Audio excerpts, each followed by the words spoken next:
Welcome to the course of Electrical Estimating and Contracting MSBT code 22627 program Electrical Engineering Unit 4 Distribution Lines, in which we will see the subtopic Introduction to Overhead and Underground Distribution Line, lecture number 4.1, taught by Mr. Sachin Radekar, HOD Electrical Engineering.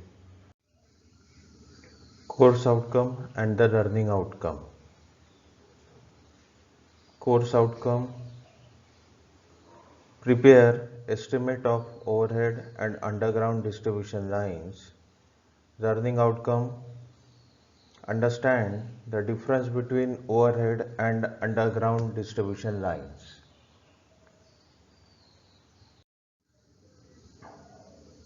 Main components of overhead lines. An overhead line may be used to transmit or distribute electrical power. The successful operation of an overhead line depends to a great extent upon the mechanical design of the line. While constructing an overhead line, it should be ensured that mechanical strength of the line is such that so as to provide against the most probable weather condition. These overhead lines may be used to transmit or distribute the electrical power, and it must sustain the all weather conditions such as rainy season, winter season or snowfall season.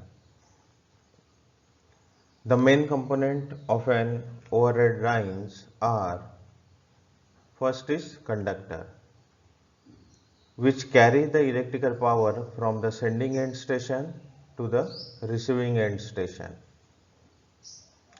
Second is support, which may be pole or tower and keep the conductor at a suitable level above the ground.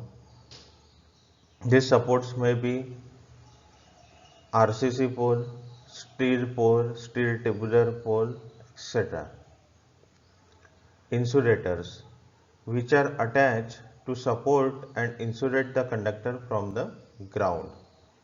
Because this supporting structure may be metallic, then to avoid the earth fault, insulator is connected. This insulator may be pin type, shackle type, disc type.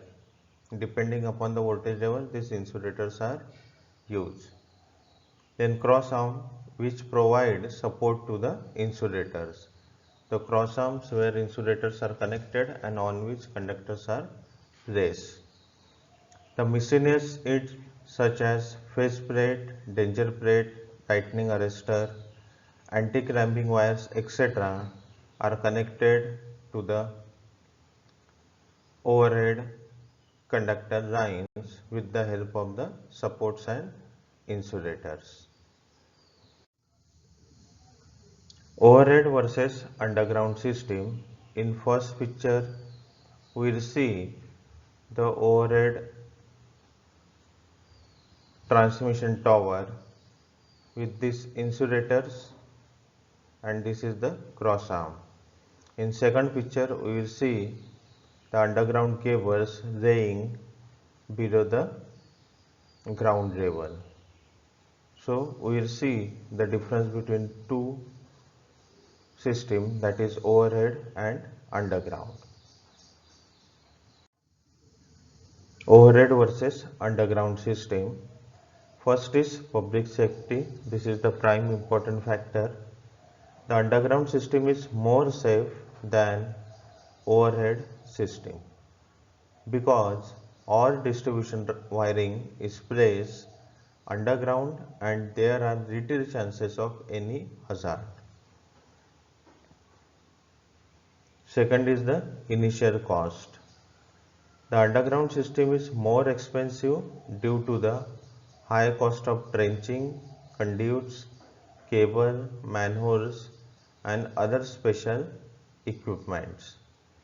The initial cost of underground system may be 5 to 10 times than that of the overhead lines because cable is costly for the same length of the overhead system. so the initial cost is more. Then third one is flexibility. The overhead system is much more flexible than the underground system. In the latter case, manhole, duct lines, etc. are permanently placed once installed, and the road expansion can only be made by laying the new lines. Overhead system is flexible. For underground system, we have to lay another cable if the load increases. However, an overhead system, poles, wire, transformers, etc. can be easily shifted to meet the changes in the load condition. But in case of overhead lines, you can shift the load conditions. You can increase the capacity of transformers, current carrying capacity of conductors, etc. easily. Current carrying capacity and voltage drop.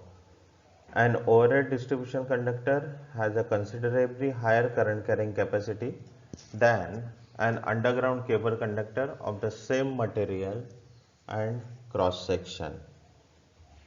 On the other hand, underground cable conductor has much lower inductive reactance than that of overhead conductor because of closer spacing of conductor. Next is fault. The chances of fault in underground system are very rare as the cable are laid underground and generally provided with better insulation. Appearance. The general appearance of an underground system is better as all the distribution lines are invisible. This factor is exerting considerable public pressure on electric supply companies to switch over to the underground system because of the appearance. Useful life. The useful life of underground system is much longer than that of overhead. An overhead system may have useful life of 25 years, whereas underground system may have a useful life of more than 50 years. The underground system has the more lifespan as compared to the overhead system. Then maintenance cost. The maintenance cost of underground system is very low as compared with that of overhead system because of less chances of fault and service interruption from wind, ice, lighting as well as from the traffic hazards. Because the overhead system is open to the atmosphere, so the wind, lightning will cause the fault or damage. It will increase the maintenance cost. But underground system is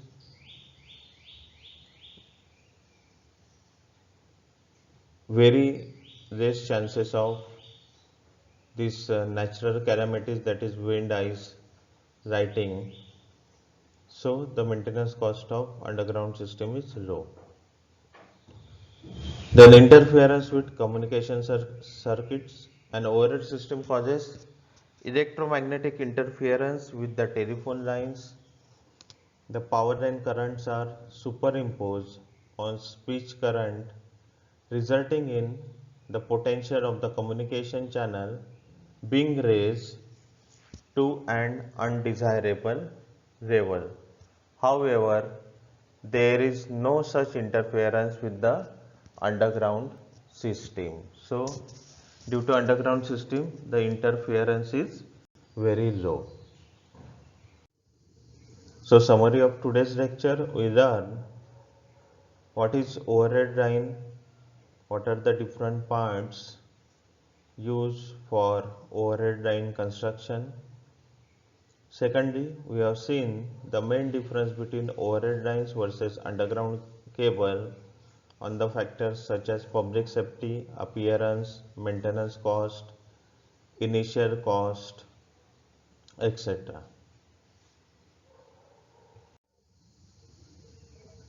This is the program outcome of today's lecture. Thank you very much for viewing this lecture.